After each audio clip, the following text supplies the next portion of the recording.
You had a promising future and career. Yeyeni, ndodandini. Yet you chose to baptize it with alcohol, and it evaporated like the dew. 24/7 drinking is what you do now. I looked to you for answers and parental guidance, as any child would expect of a parent, all to no avail. How I long for my old dad to come back into our lives, yet your first love is alcohol. It has stripped you of your dignity and the ability to differentiate between fiction and reality, and confirms you are brand ndodandini, a man who is not manly enough. Should losing your job mean such bitterness to you, leading to such self-destruction? In Zulu we say, uphuza uze uzikhohlwe. That is, you drink until you forget who you are. Is it that we have failed to understand the pain you are going through? Is it you crying out for help? Please take us into your confidence at least, so we can understand your pain.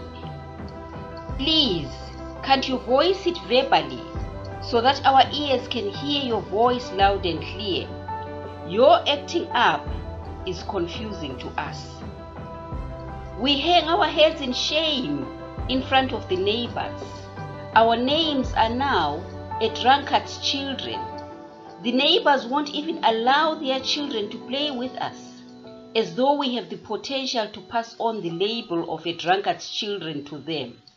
You have taken away that pride and confidence in ourselves. Now we live in seclusion in a free world. Do we really deserve all this? Why do you enjoy making a spectacle of yourself with all the children on our street, with the whole young street gang following and clapping at you in mockery, while you fall by the gutters and get up repeatedly in that designer suit, with the side of your face covered in sand? You have certainly left an indelible mark on this family, a fingerprint of shame that we can't get rid of, while uphuza uze uzikhohlwe.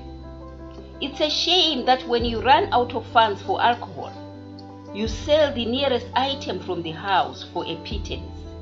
You borrow money left, right and center from relatives, friends and neighbors.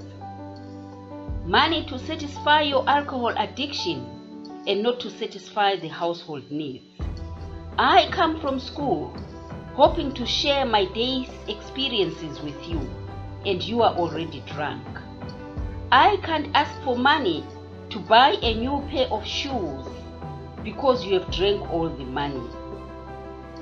On days when I'm unwell and need to be taken to the doctor's surgery, you cannot do it because you are too drunk to drive.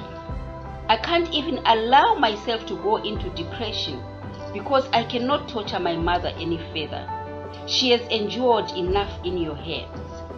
I am committed to being a better parent than you one day. You drink and become abusive, both verbally and emotionally.